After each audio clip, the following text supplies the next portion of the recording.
Yeah, see, that's what I'm saying. Like, if somebody was to listen out of order, and they were to hear a character like Jasper McQuad, they wouldn't know the origins from which it came, and it might seem abstract and weird to you. But if you listen from the beginning, much like with Jasper, you will experience the birth of the character, just like the woman experiences the birth of a child. And when America pushes out its black baby from its anus and shits it to the world, welcome, little Negro and Niglet. Yes, Peter. Yeah, maybe I shouldn't have brought that up. Yeah.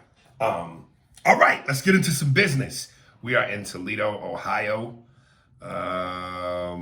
Which is the Toledo of Ohio's. The Toledo of Ohio. Which is just, that's what it is. That's what it is. Cut and dry. That is it. I like that scene in Heat. Why did I ever fuck with that bitch? Because she got a great ass. And you got your head all the way up it. And you will help us cut and dry. That is it. So, yeah. Losing you on this, Spencer. No, I'll get it. So we got three things on the plate. Cosby, Scottie tripping, and some Sopranos. What you want to hit first? Scottie. Scottie tripping from Arkansas, whatever the fuck, Ray Clay, the announcer for the Bulls. I know, of course I know Mike's. From North Carolina, 6'6", head guard. Oh, I can't remember where Scottie's from. Central Arkansas. Central Arkansas. And I think Scottie's what, like 6'10"? 6'10"? I thought it was 6'8". No, he could be 6'10". Yeah, 6'10". I'll look it up. I don't know if it's that crucial. But see, and that's his problem right there, what you just said. What? It's not that crucial. Like, he's the afterthought. I wouldn't say you though. No. But Scottie feels like he's the afterthought always. That's where this is all coming from. Listen, man, and I love me some Scottie Pippen, dude, because he was, of course, the powerful 1-2 punch that some arguably say is the greatest duo the NBA has ever seen. And while some may say Shaq and Kobe didn't have the on-court. Not that that's even important, because you're professional. As long as you do what you got to do when it's time to do it, who gives a fuck what you like in terms of actual friendships? But we were led to believe that Michael and Scottie were close. 6'8". 6'8". We were led to believe that Michael and Scottie were close. We certainly know that during the tenure of their tandemness, they didn't have the reported beefs that Kobe and Shaq had. And at the end of the day, Kobe and Shaq won 3 rings together. Michael and Scottie won 6. And I really be hard-pressed to think of a better duo. Maybe Magic and Kareem, you could definitely say, is up there. But other than Magic and Kareem and Michael and Scottie, I can't really think of a duo that's as great and was as impactful as those two. Michael and Scottie, though, were at their prime. Where Magic and Kareem was not. Right. Kareem is our... Yeah, and then, and because you made that point, that's why I have to give Mike and Scottie the edge. Yeah. Can you imagine a prime Kareem and prime Magic? No. Woo! Yeah. And, my thing is what everybody else take is, why now? Like, and everybody's saying it. I saw Charles Barkley on Dan Patrick's show. Of course, a lot of people's opinions on social media are the same. Which is the general consensus is, this is a bad one for Scottie. You calling Phil Jackson a racist. You saying Michael Jordan was selfish. You're talking shit about Charles Barkley, who was your Olympic teammate in the 92 Dream Team.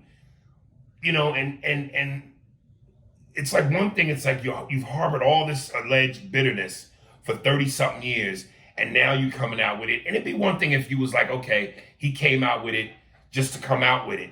But it's like you trying to sell a book, you got a vodka or some sort of alcohol, bourbon, yeah. Which now makes it seem even slimier because you throwing dudes under the bus so for some financial gain.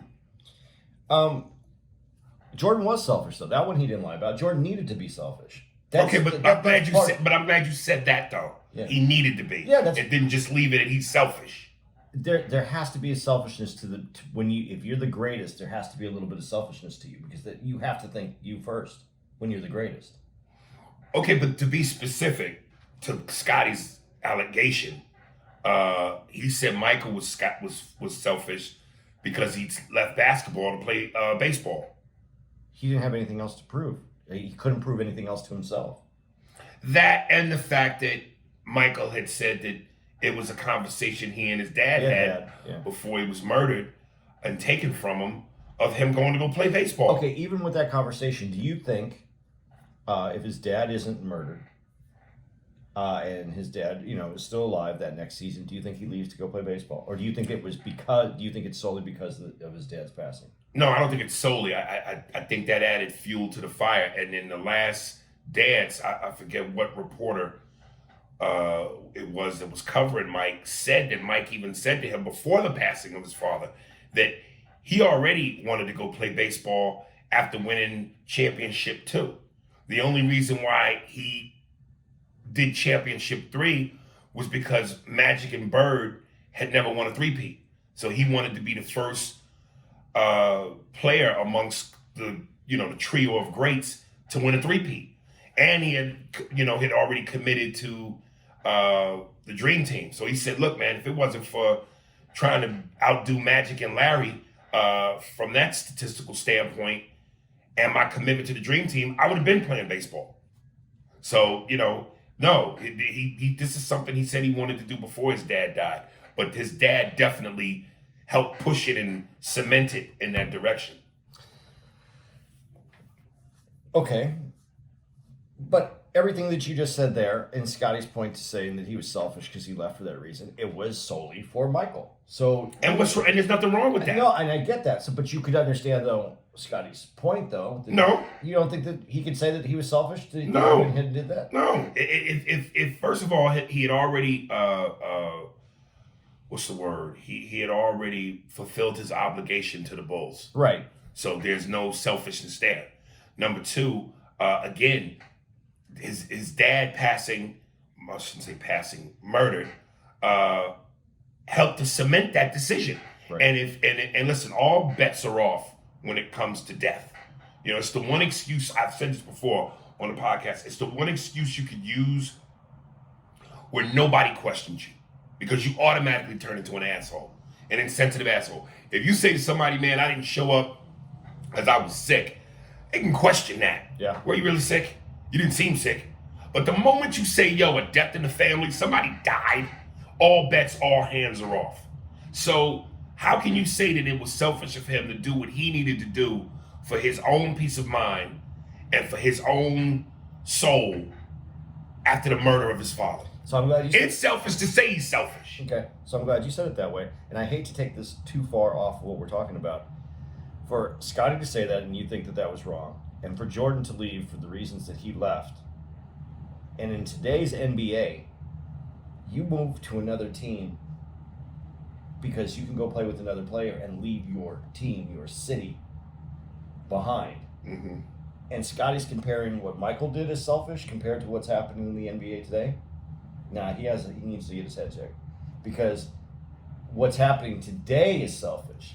You're doing it for a championship. You're not earning the championship the same way these guys do. I agree. You're getting your championship because you're calling your friends up, saying, let's go play together, let's go get this championship. Right. And you leave your team, the people that... And there's a lot that goes into what I'm about to say because you could also look at it as it's a business and these guys that own the team own the business.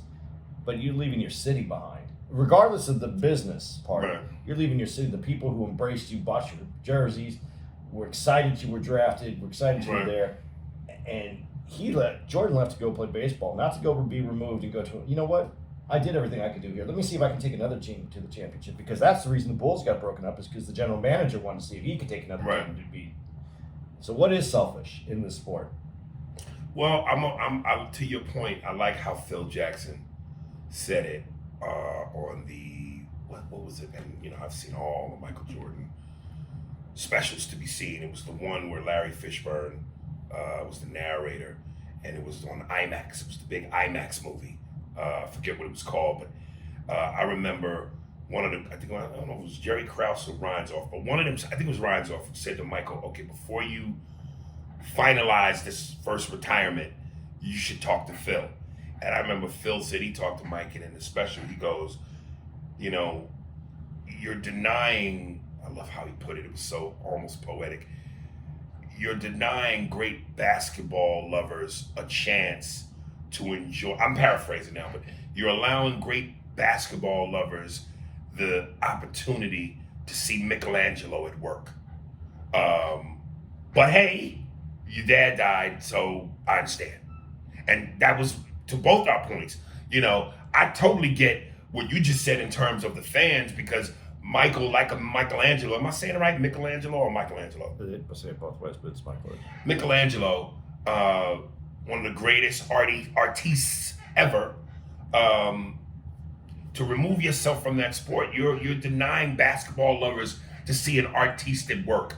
So I don't know if selfish is the right word, but you're depriving people of your gift. What a beautiful way to put that. But to not be selfish, yo man, your father died, man. So I get it. Right. Whatever you want to do, you got my blessing. But I said my piece. Okay, so then what about Scottie's other assessment that Phil Jackson was racist? Because I love reading. I love reading people's. I love to read the post afterwards. Well, before we jump into that, before we leave the selfish arena, and let me just say, it's ironic to me that Scottie, of all people, would accuse MJ of being selfish when, in The Last Dance, they pointed out, one, when Michael goes, Scottie could have had his surgery during the summer so that when the season started, he was ready to rock and roll with us. And then they cut to Scottie going, I'm not gonna fuck my summer up. I'm trying to get my Scottie Pippen impression. Because he was mad about his contract. Right, he was mad about his contract, so he said, fuck it, I'm not gonna fuck my summer up. I'm gonna chill and get the surgery during the season and miss half of it. That's selfish. And of course, the famous play where he didn't want to go in to the play because it wasn't drawn up for him, it was drawn up for Tony Kukoc, which now takes us into Phil is racist. Yeah. And the whole time I'm watching this clip on Dan Patrick, I'm seething. I'm just going, Scottie. Because one, he never made the connection. He just goes, yeah, they drew the play up for Tony, who's European, AKA white, and didn't draw it up for me. And Dan Patrick asked him several times, well, what's racist though, Scottie? And Scottie never could articulate or make the connection of how that was racist. And I'm like this, man. Look, nobody wants to be called a racist. But given the history of this country, that's the worst thing you can call a white person, is a racist. So for you to make that claim and try, you gotta make that stick. You can't just throw that out there. You gotta make that stick. And Scottie had in no way made that stick. Well, no, and I agree with that because if you watch, when you watch The Last Dance, and he said, he brought up about the cameras and Michael was controlling the cameras. And that's supposed to be racist? That has nothing to do with it. With none of those things connected. None of them went together. Do you buy the camera thing? No. Yeah, I don't either. No, because it wasn't a camera thing. I mean, because he got it wrong even when he describes it, because the play is drawn up for Michael, and then Michael's the one who says to Kerr, "Be ready," and I know that's not fate, because Kerr, even in the documentary, says that he didn't hear him at first, right? So he yells back, "I'll be ready." And that level of excitement when Scottie goes, "Oh no, that was rehearsed." Nah, yo. Steve Kerr's level of excitement, and Mike's always been cool under pressure. That's one part of what he's been known for, is he's ice in his veins. Give me the last shot to win it, where some guys get scared and shy away. Mike never ran from the moment. So that's why Mike's all cool as ice when Kerr is hyped. I'll be ready. And Mike's like, mm-hmm. Mm-hmm. So that's rehearsed. The other part of it is when they drew up the play, Phil Jackson said in the documentary, and again, this is afterwards, so this is Phil making the statement afterwards, but that there was a similar situation where Kukoc hits that shot. Many times during the season. But in that particular game, that they kept leaving him open right there. Right. So that's why he drew up the play. That's not racist. That's good coaching. But when I read all the posts afterwards, I saw so many people that just said, and this is what starts to get me heated about certain things, is when they said, "Well, we don't know." Black people, right? Black folks. Listen, I'm going to say this. I'm going to say this. Listen, and this is where we are in America right now. Like, as a white dude, I can't say anything about black. I mean, I can if it's pointed at an issue that I'm having. But I'm just going to say, black folks, not all y'all. Now I'm going to sound like Aries. Not all y'all. But I'm getting so sick of some of y'all with finding the way to make everything racist. Listen.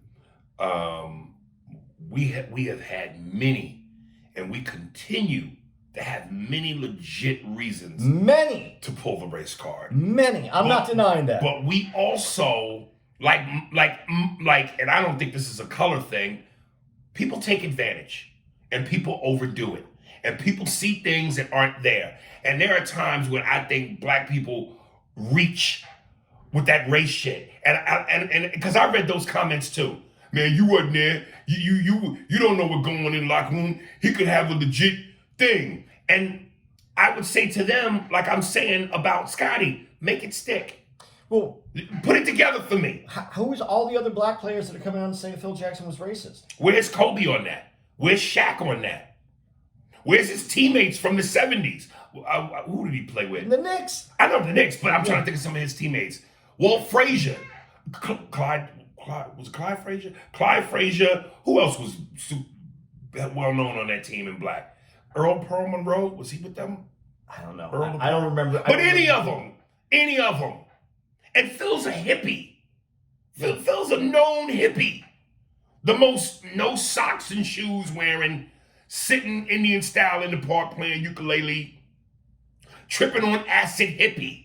They don't have a background known for being racist. But again, and this is the other side of me where where everybody's going to say that I flip on this, but I'm not.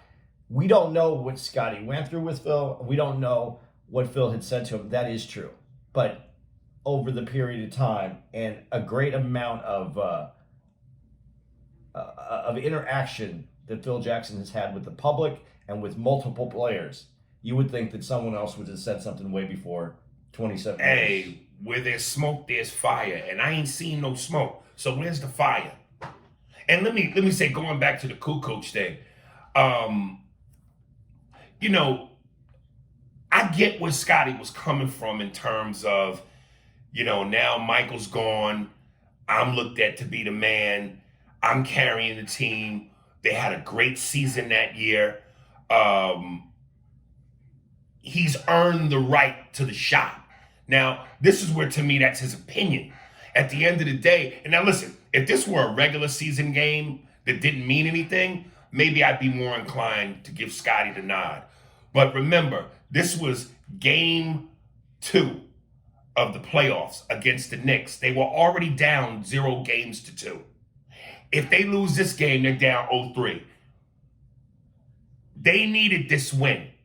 And if the situation was best for Tony Kukoc, again, the word selfish, do what's best for the team and take your ego out of it.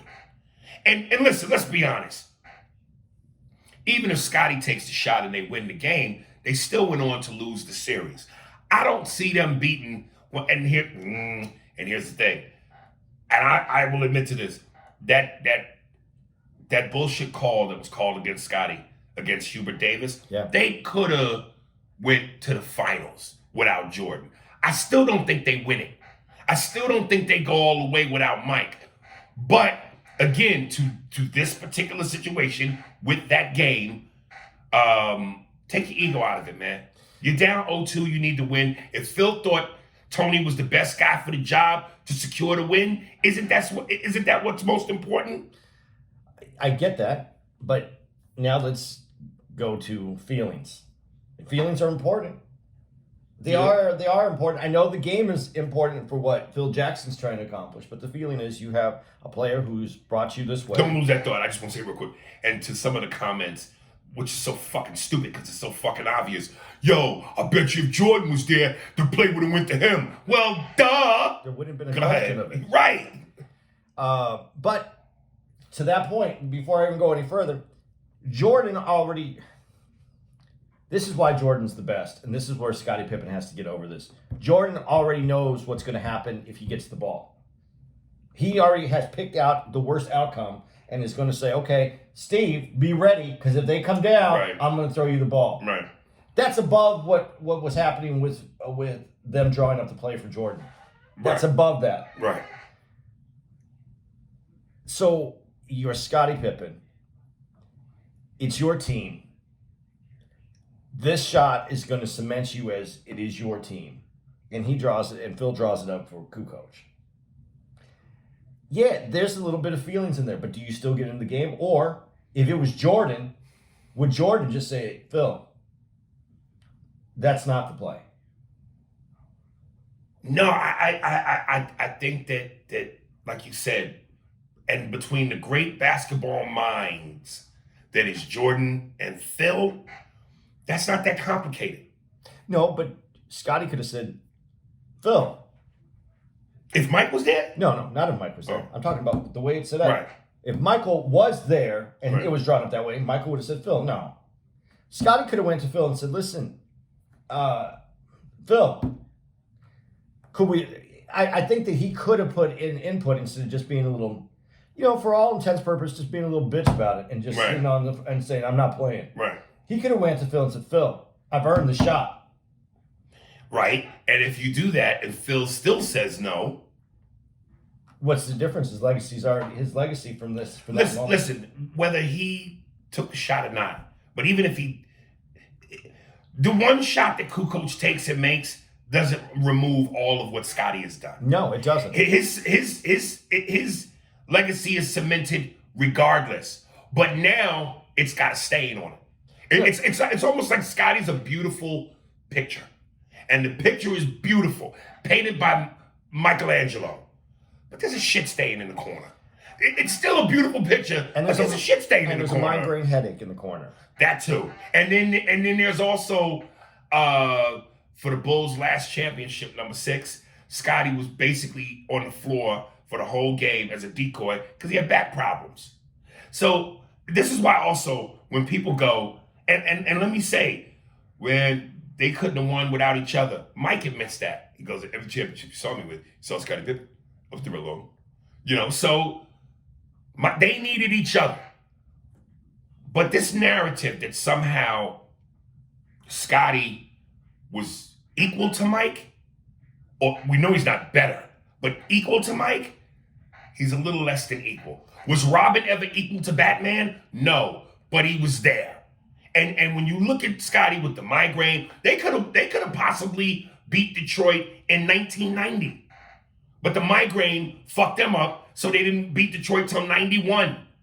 So the migraine probably cost them the championship in 1990. The back issues put it all on Michael for the last championship in Utah. Not going in the game with Tony Kukoc. Like, come on, man. Scottie's a pretty picture, but there's shit on it. And I'm not denying a migraine can keep you out of a game. I mean, I know people are blinded by migraines. I had sex with migraines. It's tough. And obviously back pain is definitely something that you I've had sex with back pain. It's tough. You can't control that.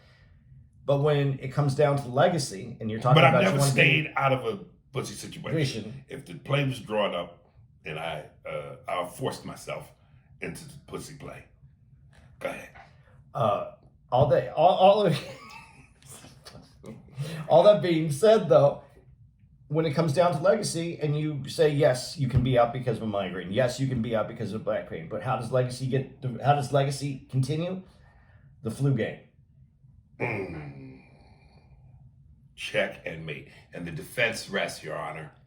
And honestly, and this hurts me. This hurts me to have this conversation because if you ask me who the greatest player is, I'm going to say Jordan all day. Right. My favorite player watching the Bulls play, Scottie. Scottie.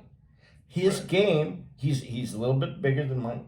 When he flew through the air, he looked amazing. And would dunk on your mama. Played off the backboard. Who uses the fucking backboard? The glass bank shot. Yeah. Right. Scottie was... Defense was a monster. And a nice, humble guy. And I think all that humility over all these years, the divorce, very public. I didn't know he lost his son. Everything that he's gone through, very public. I think all that humility has bottled up in him and has released this in this book. And now he's just saying whatever he wants to say. Well, listen, let's not deny. And again, some of this is Scottie's own doing. All of it's his own doing. Because let's remember, in The Last Dance, he said, and I remember when Stephen A. Smith on First Take the next day destroyed him for it. Because he said, if I had to do it all over again, I wouldn't change a thing. So if he had, knowing what he knows now, if Phil said, yo, this play is for Tony, Scottie, sit this one out. He said he would do the same thing again. Like, what are you doing, dude? See, I don't think that he can let go. I think there's no way you do the same thing again. And I think you say to Phil, I've earned the shot. I've earned this shot. Run the play. If I'm not open, I'm going to throw it to Kukoc.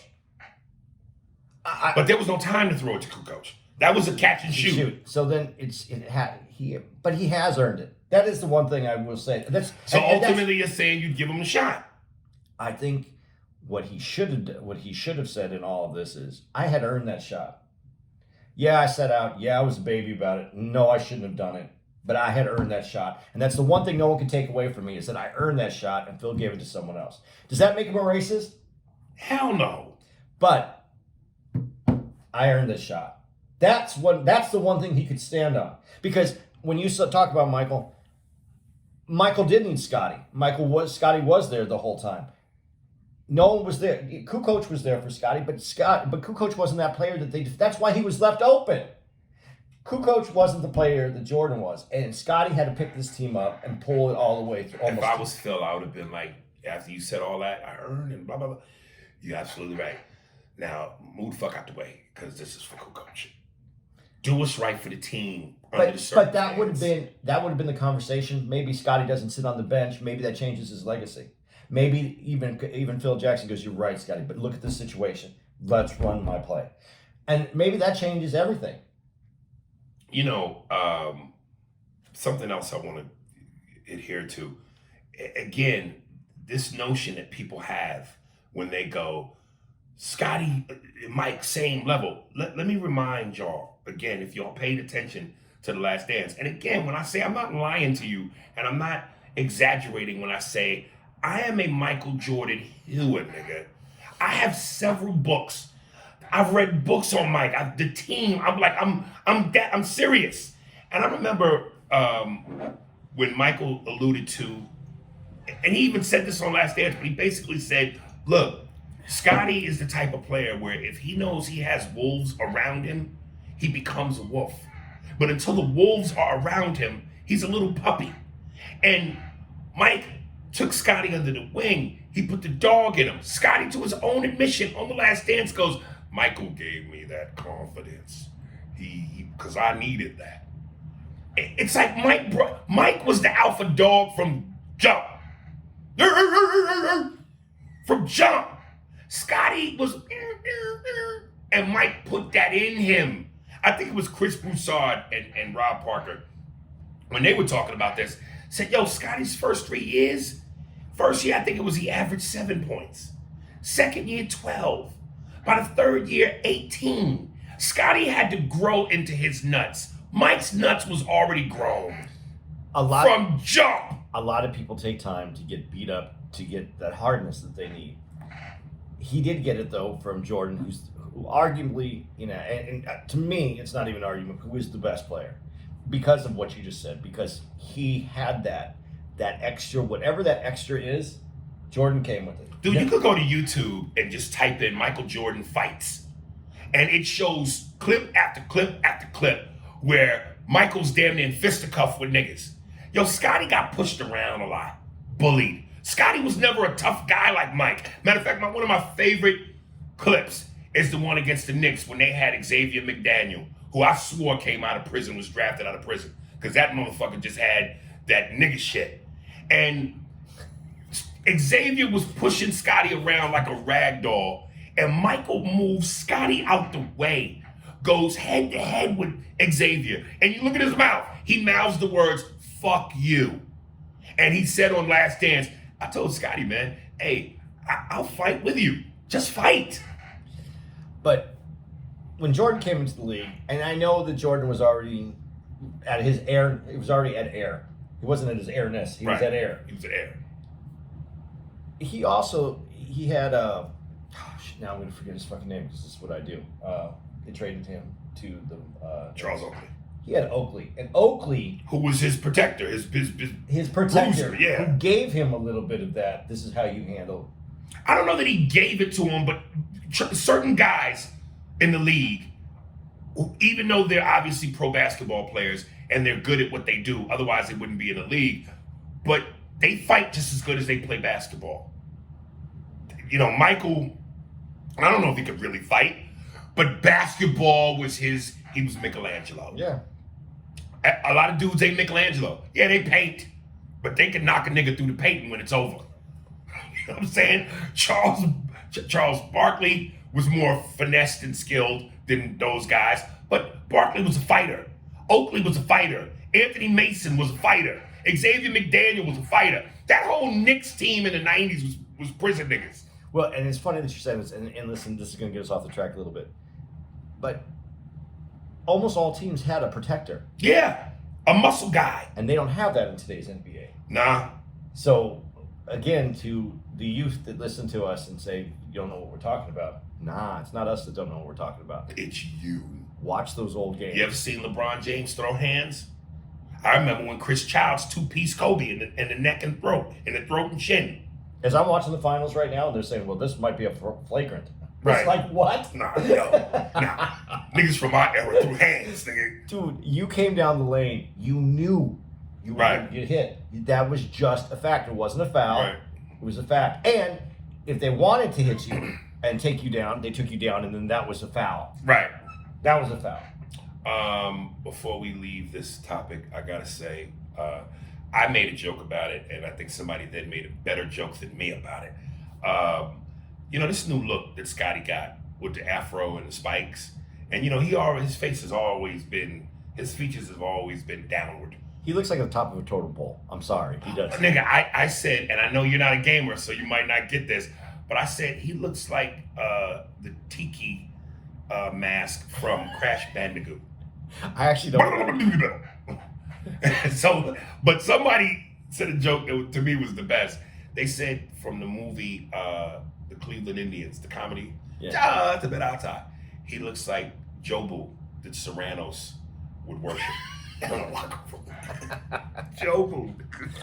By the way, since you did talk about his hair, Tony Fraser, who listens to us, he said who has locks. Yeah. He wants us to refer to it as locks. They're not dreads. Okay. They're locks. You didn't say dreads this time, but right. He wants to clarify that for all the people that have beautiful locks. He doesn't like it being. So they're not dreads. Dreads, yeah. So, but people call them dreadlocks. Yeah, but they're locks, not dreadlocks. The dreadlock, but that's just this is his.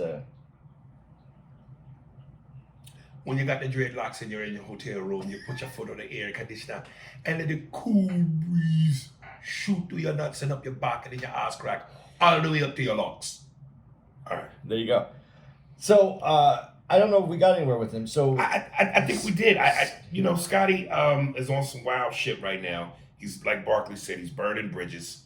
I have yet to hear Phil's take, which I would love to hear. I don't think he's gonna. I'd love to hear Michael's take. I don't think Phil is going to. Honestly, if I was Phil, I think if you're, especially when you're white and you're accused by a black man of being a racist, right, and you try to defend it, the only thing you look like is a racist. Yeah, because. But why no? Because you have a legacy out there. There's no reason to. No, but I say put that flame. I won't even call it a flame. but just dead that dumb shit. But just like, what is Scottie? Everybody knows you tripping. Wow, you know. All Phil has to say, if he was to say anything, is I have a legacy. People know who I am. I don't need to defend myself with Scottie's book allegations. If they ask, if you're a reporter and I'm Michael Jordan, and you want to know my take on this, what would your question be? If I'm going to be a reporter, this is exactly how the take would be. So, Scottie Pippen is accusing you of being a racist. What do you have to say about that? No, to Michael. Oh, what do you have to say about Scottie Pippen's accusing of Phil Jackson being a racist? What do you have to say about that, Jordan? Was he ever racist to you? Look, I don't have to do this. I'm only doing this because this is who I am. Phil was never racist. It's always good to me. It's always good to the rest of the team. But I say if you want to be a racist, if you want to burn the cross that way, then burn the cross that way. Right. All right, man. Scottie tripping. God damn. Dude, I'm just, as we sign off on this Scottie thing, all this being said, Scottie, this is not to anything to you. You still were my favorite player to watch on the Bulls during that time. Yeah. And that doesn't mean anything to anybody, but I just want you to know, if he was to hear this, I want to know he doesn't have to do all this. Right. You were my favorite player. Right. That's it, man. You need to stop. Yeah, man, it's looking sad. You know, to quote Barkley, it's just looking sad, man. I don't know what he's trying to do. This book better sell. It better be a great book. But I don't know how you can even invest in a book when it feels like lies. I just like that, with the new locks that he has. Yeah. I like, because when I don't know those aren't locks, though. Yeah, they are. I think they are. I think they were at one point. He had braids. Oh, they were just braids? Braids. But now he's, like I said, that's why people say he looked like Jobu. Okay. This new spiked afro he got. I didn't see the spike part. I just saw where it looked like it might have been locked. But it's a big improvement from the Last Dance where he had that, centimeter of gray. Oh, yeah. Yeah. Right. Yeah, it's looking, yeah. Yeah, he needed a touch up. He needed a new look after the Last Dance. He still got that face, nigga. Dude, you honestly met him once. Nicest guy I could have ever met. Yeah. And listen, let me not. I'm such a Bulls fan that I would love to meet Scottie Pippen. I'm sorry that he feels the need to do this because It's not helping his legacy. No. From one legacy to another. This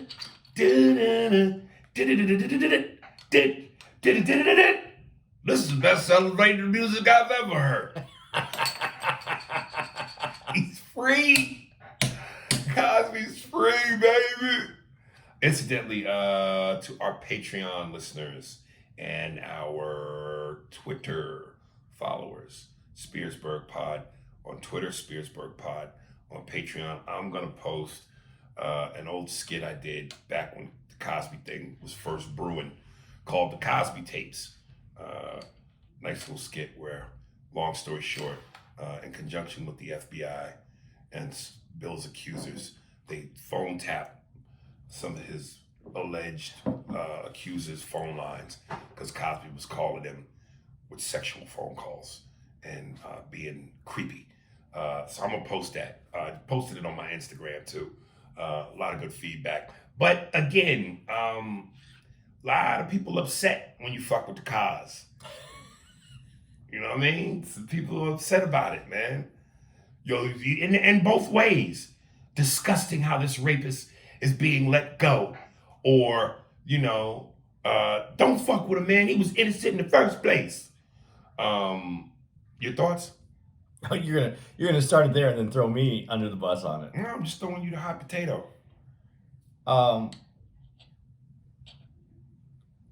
No, I don't have any thoughts right now. I want to hear your thoughts first because I can't. Yeah, I don't even know where to start on this. Okay, I'll start with this. If he's out, and why did they throw the case out? They said, what was the reason they overturned it? They overturned it because they allowed evidence in on the second trial. It wasn't in the first one. It wasn't in the first one. That was over. I forgot what the technical term is, but it gave prejudice to his side, like that he was. It, God, I'm just stumbling over the words here because I don't know the right word. They didn't let it in the first one because they said that his previous acts weren't relevant to this trial, and then also part of it was that what they used in the tapes that he says that where he's talking about Quaaludes, that was never going to be used as evidence against him, and then the new prosecutor used it anyway, and it was already publicly stated that that wouldn't be used against him. So there was all this evidence, or I don't know, the right word isn't evidence. I guess, yeah, it is evidence, even if it's not admissible, that they put into the case, and they were able to overturn it. That's called the law, and if there's miscarriage of justice on the way something's done, yeah, he should be able to get out for that. And speaking of the law, the next time you stumble over your words, Larry Smoother, give Larry Smoother a call. He will help you with all your stumbles and your articulation. Because for a minute, it was like your tongue was Allen Iverson, and it was crossing over your mind. I can't remember the word that there's Right. a word, there's a legal word that I just cannot get out. But listen, if again, I've always said, if Cosby did it for real, and you got mothers and sisters and women that you care about, think about that before you reach for the free the black man card. If he did it, just again, as we were talking about Scottie, this is one of those where I know black people, in terms of injustices, know we've been railroaded. Our treatment is not equal, and we see brothers in the system, yeah.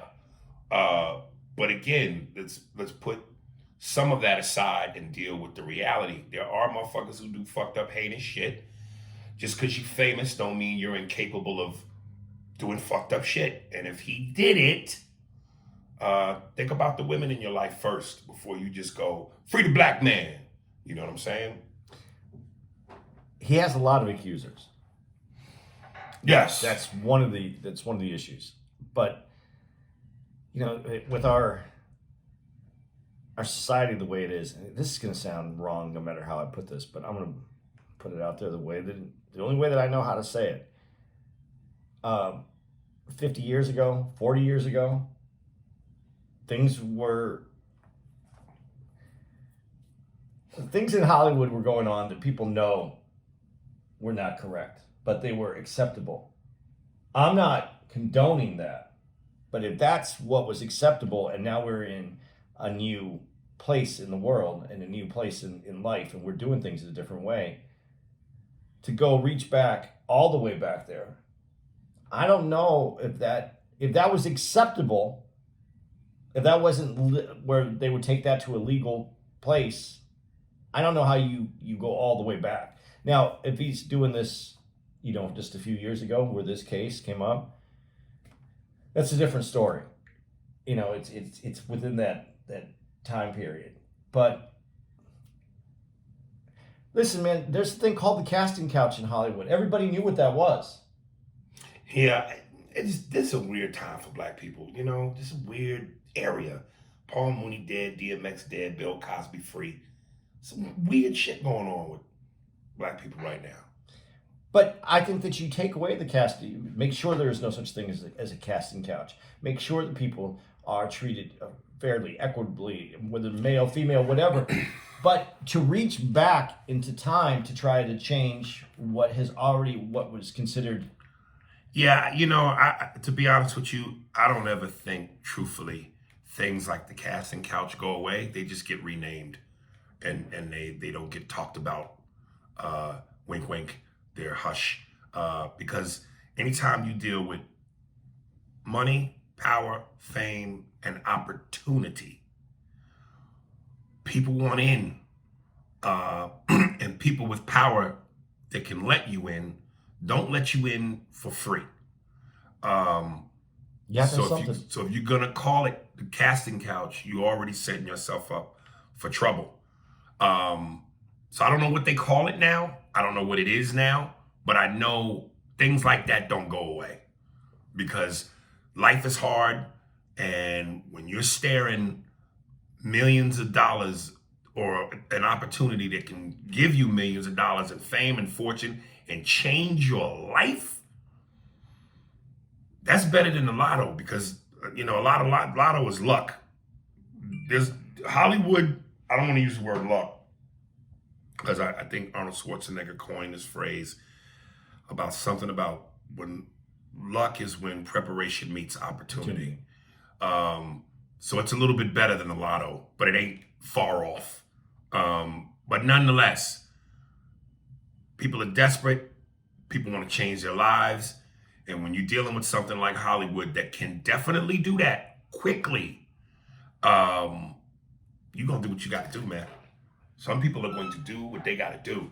You know, I was thinking about this the other day. I'm like really starting to heavily try to get into stocks, and not to get off topic, but I'm just going, God damn, man. And I've said this phrase, which I've heard Warren Buffett say, you know, being broke is hard. Becoming rich is hard. Choose your hard. But it's like, God damn, they say, you know, if you invest X amount of dollars in your 20s, by the time you fucking 40 years later, you be sitting on a couple, like millions in investments and dividends. But by that time, you're 60. It's not young. And if you got money, you want to enjoy money when you're young. Not to say you can't enjoy it when you're old, but when you go, hey, we're going to travel the world at 65. Problem is, once you get there, you need a nap. Yeah, versus when you're in your 20s and you get there, you jump off the plane and into doing some fun shit. But you can afford a nap when you're in your 65. You can afford to take. But you might not wake up. Listen, the Warren Buffett also said the hardest thing for people to do is to get rich slowly. Investments. Yeah, because they don't want to get. Everybody wants it now. And you know, thank you for bringing me back to my point. My point is, the only way you get rich quick is either drugs, the drug game, but of course you risk in death and jail, or both, and luck, the lotto, or Hollywood. Hollywood is the only game where you can get rich quick. Music. Still, performing. Yeah, entertainment. But goddamn, you know, you want to enjoy the shit. Or a nasty car accident and you can make a bunch of money. Yeah, Tracy Morgan, the accident. And when that happened, I was in the middle of eating elephant pussy. You know, when you eat the elephant pussy, you put your eggs in there. Yeah. All right, before we skedaddle, we got to talk about what I'm excited about. I finally saw the fucking preview to The Saints of Newark. Yeah. The Soprano movie. I haven't experienced the Woody to that level in quite some fucking time. You really got off on that little bit. You didn't like that movie? Yeah, I did, but I'm not fucking excited as you are about it. Yeah, see? Yeah. Listen, Jordan, Tyson, Sopranos, I don't have much. But what made this preview so great to me was not just the preview itself was fantastic, but the way they ended it with the Sopranos music. That's the part that gave me the chubby.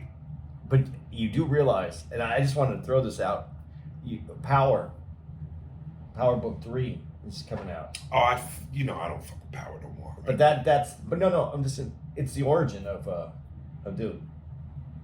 Power Book 3. Yeah. Yeah. So it's basically. Yeah, but The Sopranos. Nah. Well, but they're doing the same thing. They're showing you. Oh, well, I have an answer for that as to why I'm different. But let me. I have to. Okay. This Do it. Get it. Yeah.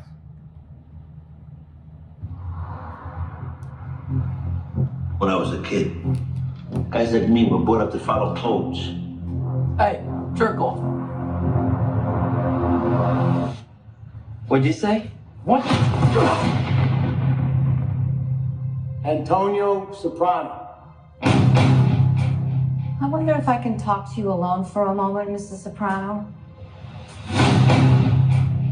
On the basis of the Sanford Binet, he's high IQ.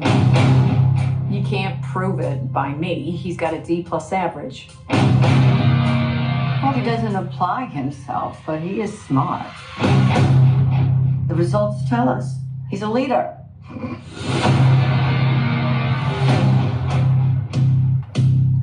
Uncle Dick. Growing up with the family takes a toll. Maybe an ambassador to England or France. You're my nephew. Might like to gamble. I want to do whatever I can to help you. Maybe a businessman. My gift to you. Degree thing. I want to go to college. I can't get caught with shit like this. Look, you take the speaking, right? At the same time, you say to yourself, this is the last time I'm ever going to steal something. It's that simple. Let me go talk to him. He only listens to Dickie.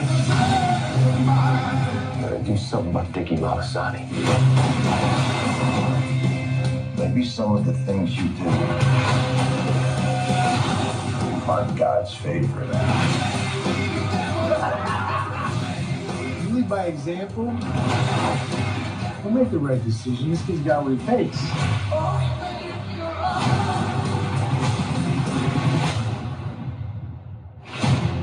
As far as your nephew goes,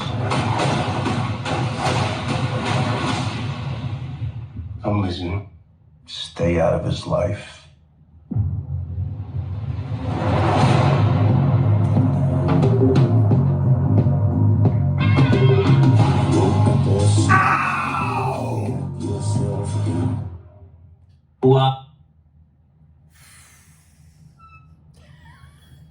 You know, the way that I was brought up, you live with shirt and coach.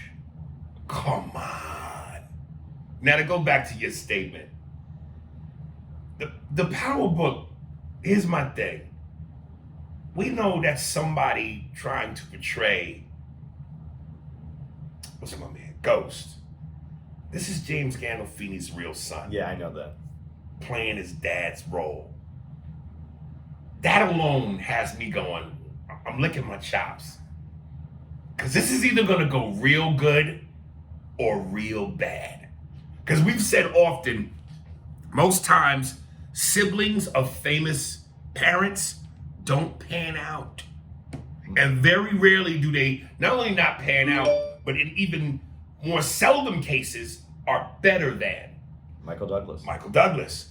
Not only did he pan out, he was bigger than his dad. Yeah. Now, so far, I don't hear John David. I don't know if he's making the kind of noise his pops made.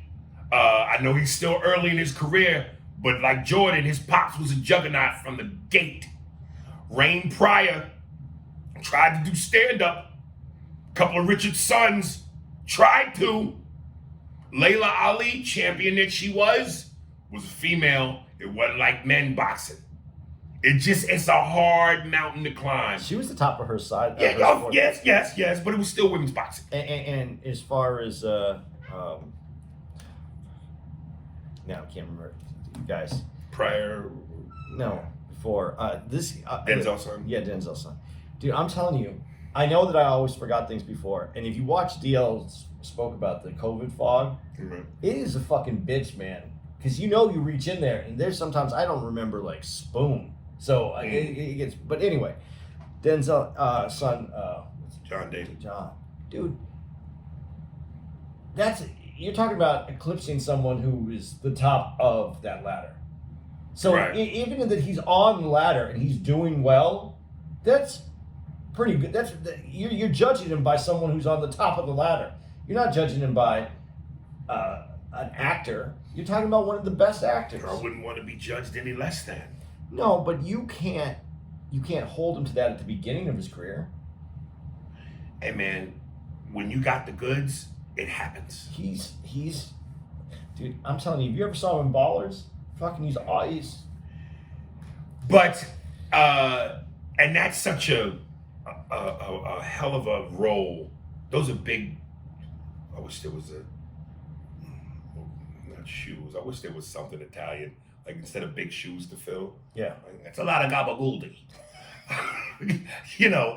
It just, that's a hell of a tremendous weight to take on. Yeah, it is. And he looks just like his dad, which is going to be even more of a reminder. This movie's going to be all about casting. This movie is going to be, but if it's based on his mom, Tony's mom and dad. Yes. When they say, he's, and she's like, you can fool me. Right. And the way she said it. That's her. I felt it. That's her. Yeah. So. For you. Dude, and then how they got, everybody from Syl, a young Uncle June, a young Paulie Gaultieri, a young Carmela. For those who are Sopranos fanatics, this is part nostalgia, but in a style that we know that David Chase will bring to it. The edge, the raw, the like you said, the casting, which means great performances.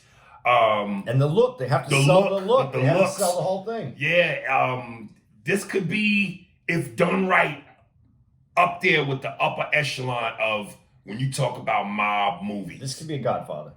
I don't know about a Godfather. It could get close. I do think it could be. I think it could be in the ballpark. Again, fucking Goodfellas, Godfather,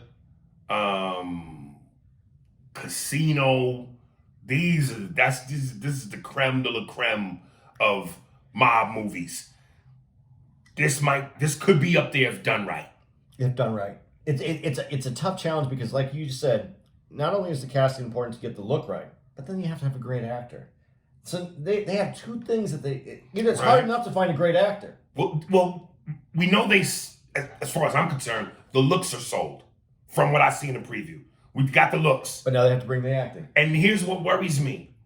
Sometimes, the danger of previews is most times the best parts of the movie are in the previews. How many times have we heard people go, man, I went and saw the movie because the previews look great, but then the movie was dull. All the good shit was in the preview. And sometimes you hope for the reverse. You hope you get both. You hope you get the great preview, which makes you want to see it, but then the movie is just as great. And what's making me nervous is, in the preview, his son is not doing much. He's not saying much. So I'm scared going, is that because he's a dud and they put in what the best they could work with? Or is that a great thing because the little we see, the more we gonna get it? Well, that's a David Chase kind of thing, though, not to give you too much. Right. He gives it to you just enough to want you to come back. The hard part for me about this, and I think that this is going to be the toughest part, and I think where people who are such super fans as you are going to be disappointed is, how many hours are Sopranos? How many hours? Hours. There's like... You mean in the whole caboodle? Yeah. Oh, shit. Well, there's 6 seasons, an hour per show. How many episodes make up a season? I think 13. Yeah, Brain, get to work. Yeah, whatever. Numbers. A lot. Okay. So there's a lot of hours. There's 100 hours. There's over 100 hours. And they're going to try to show his whole upbringing in 2 hours. So we're going to take a small time period and give it 100 hours. And you're going to take a longer time frame and give it 2 hours. I think there's going to be a lot. You go, God, I thought it was going to be different. I see where you're going. But I will say, listen, this is the beauty of creativity. Anything is possible. Well, and you put that pen to paper, and your mind is what it's supposed to be. Anything is possible, and you got to trust the creator of this art. And David Chase, other than the last episode, which everybody was controversial, I still like it. All right, because we're still talking about. But even that, he's never let you down. No. So, and then I'm also thinking, what if this is what you said, where they give you enough to really get you like, oh shit, possible sequel, and a continuation. And I think that there has to be chapters in this, because I think they're going to give you to the point of where you see who he is, and then as he starts to turn, and you see right when he turns into who he's going to be, and I think that's where it ends. And I think then that opens up the door for the next one to get him to where... Don't stop believing. And one of the moments. Yeah, and it's gonna be the music's gonna be interesting in this too because that era. Yeah. Yeah. And I think that chick playing his mom, I don't know her name, but I've seen her in several things. She's solid. And just that moment where she sold exactly who Olivia Soprano was. Yeah. And didn't oversell it either, because if you have never seen The Sopranos, you got the feeling that's from that. But you really, if you're a Sopranos fan, you know that she captured the original character. Right. So I think it's going to be great. I do think it's going to be great. I just think that there's going to be there's going to be a big opening to do a sequel if it's done the way that I think it's going to be done, because I don't think you can tell the story in 2 hours or 2.5 hours. Listen, I've always said, and even when I put my man on who listens to the podcast, he goes by the bearded one, and I play him on with Call of Duty. When I put him on to The Sopranos, and I think also my man out of Phoenix, Jose Garcia or whatever, I told both of them, hey man, Whitecaps is probably one of the greatest episodes. And of course, that's the episode when the Russian chick calls Tony's house and talks to Carmela, and her and Tony getting those two fights. The one early in the episode where she's throwing all his shit out the window and she tells him to leave. And Edie Falco, and you see why she got the award. Fucking phenomenal. And I mean, James was dope too. It was a great tennis match. It was great back and forth. I wish I knew tennis. I know Andre Agassi. Who was his biggest competitor? Who was the dude that was Pete Sampras. Is that the dude that would always cuss motherfuckers out? No. With the afro. No. That's McEnroe. Yeah. It's almost McEnroe Agassi like. Tony and Carmela. The way they go back and forth. But she's so strong.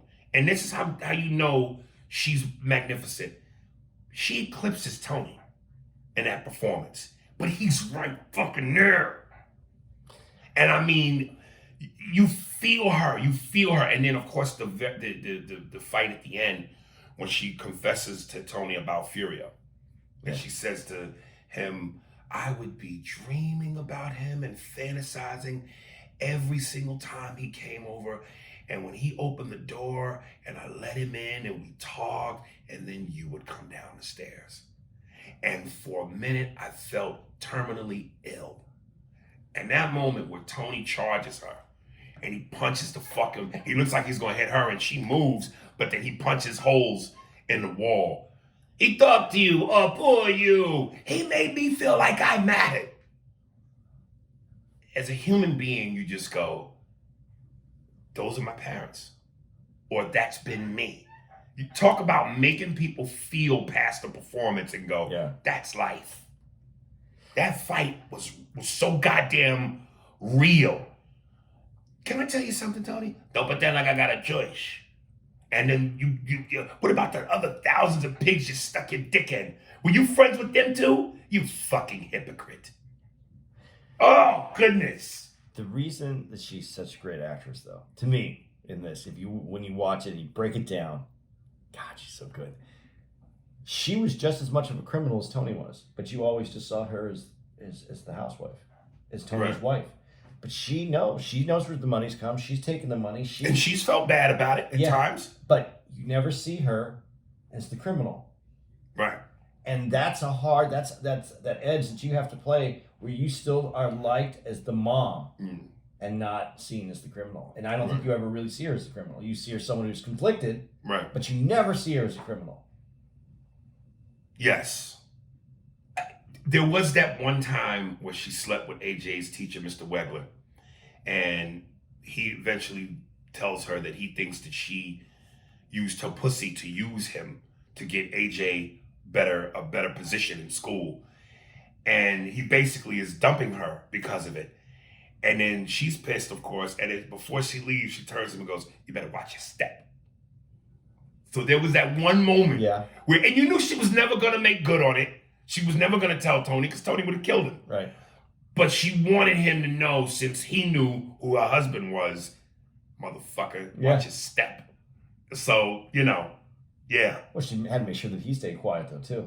Oh, he wouldn't have said nothing. Yeah, I know, but that's something that you have that over him though. Even though because she just got kicked out of the relationship, she needs to know that she still has something over him. Yes. Because that's not just a gangster thing. That's a woman thing. You know what? My fault. I totally forgot. My fault. Because women are the original gangsters. Yeah. Yeah, that pussy is the mafia, nigga. You want a piece of this pussy, you better do the right thing. It's the only way you're gonna get the clit. I'm telling you right now. The clit rules everything. The pussy, the lips, the clit. It's the whole crew. Yeah, can't wait till that comes out to see that and talk about that.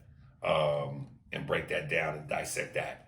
So I think that there we have it. Yeah, this is gonna be your greatest. I think it's gonna be your greatest 2 hours that you've had in a long time. Is when that. Oh yeah. That's one of those. I'm not gonna go HBO Max it. I'm not gonna fucking wait to iTunes and download. I'm going to the theater.